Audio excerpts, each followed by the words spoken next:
Big tonight. One day after he was sworn in, new Trinidad Prime Minister Stuart Young says the people of the Republic will get to decide on Monday, April 28, who will form the next government.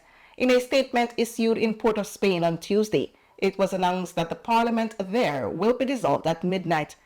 Nomination day is set for Friday, 4th April. Only on the weekend, the PNM unveiled its full slate of candidates at a glitzy campaign launch at Woodford Square in Port of Spain. In an immediate response, opposition leader Kamla Persad-Bissessar said her United National Congress was ready for the poll, even though her party is yet to announce a full slate of candidates. Persad-Bissessar declared that Prime Minister Young hurriedly called the date to preempt the UNC's legal action that was coming regarding what she called his illegitimate and illegal anointing as Prime Minister. Let's turn immediately tonight to our political analyst in Port of Spain, Dr. Shane Mohammed. So, Dr. Mohammed, one day after Stuart Young was sworn into Prime Minister, was this expected or did this come as a surprise? I think because we all knew that an election is due and it could have been held at any point in time. I believe that even during the transition of power between Dr. Rowley and Mr. Young, he sort of tried to um, give a level of mystery to the date of the election, alluding that he had between now until November. I don't think he has caught anybody by surprise. There were whispers that an election might be held within a short period of time. Even today, when I spoke to the media here in Trinidad, I did say that the possibility of the election being held in the short term is a matter of weeks, as well as it could be a matter of months. It all depends on whether or not Mr. Young, as Prime Minister, and his government has the resources to sustain themselves in the eyes of the population, and do they have the resources with regard to any more delivery of services that they could use as political sweeteners in the run-up to their campaign. And well, I do believe that the result today of an election being held in 5 weeks' time tells us that the government more or less has exhausted its available resources and has become unsustainable. How ready would you say the opposition is for the poll? I'm looking on social media, and there are a lot of people that are saying that there are only 11 candidates selected by the opposition. Um, I'll say this. There are about 10 seats that we look at as political scientists in Trinidad and Tobago that determine the outcome of an election. And there are about or seven of those seats that have already been filled by candidates who've been on the ground for quite some time now by the opposition. And therefore, it comes down to about three or four of those seats determining the outcome of those elections. And to be fair to the opposition leader, those persons have been selected as candidates for quite a while. They've been on the ground in excess of 2, 3 months. They've been on the ground. I know that Tobago is ready. They have been working on finalizing their two candidates. Their two candidates will be announced on Sunday, and you know, they even Tobago has been preparing for uh, a general election. I'm not too sure whether the Patriotic Front, led by Ms. Pandey, is ready 100% because her list of candidates have not been announced.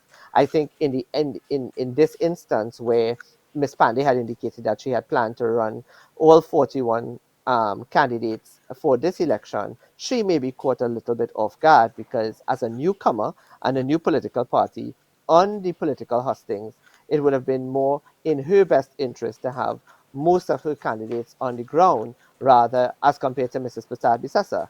Our traditional politics tells us between the UNC and the PNM, they share just about the equal number of safe seats, about 14 to 15 equally among themselves. And then it's really about 10 seats that come down to marginals that will determine the election.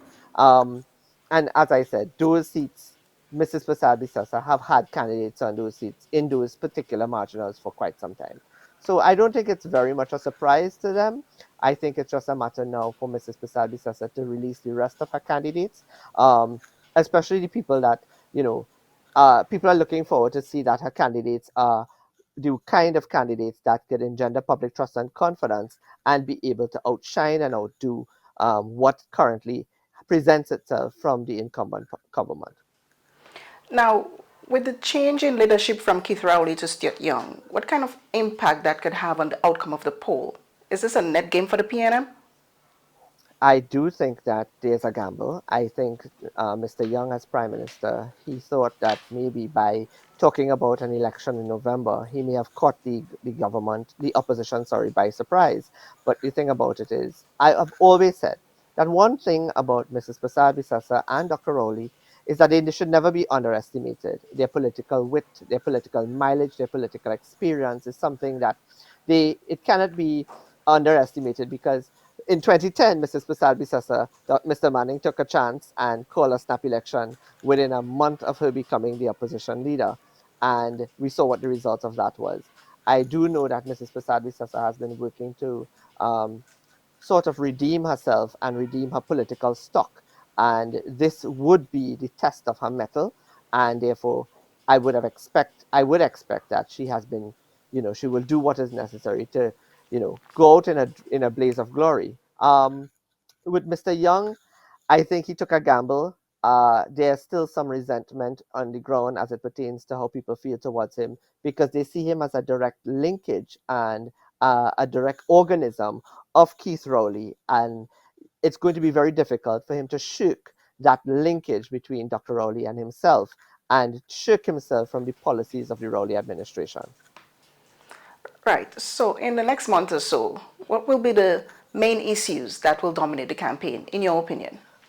For sure, it is going to definitely touch on to concern crime and how does the political parties intend to address the crime situation in Trinidad and Tobago as it pertains to the whole overhaul of the criminal justice system, the detection, the reform of the police service. What are we going to do to engender public trust and confidence in our police service and its apparatus with regard to addressing and dealing and preventing and reducing crime? I also think it is important for us to talk about economic development. The In our country, the word diversification has been used more as an adjective and not a verb. And I believe that how do you take the word diversification and turn it into an action word is important. Economic growth, foreign exchange, foreign direct investment, uh, the price of goods, how we look at the putting putting more money into the pockets of our population, improving their purchasing power. Those sort of things are going to be key issues. All right, Mr. Mohammed, thank you very much for taking the time off to speak to us this evening. You're most welcome.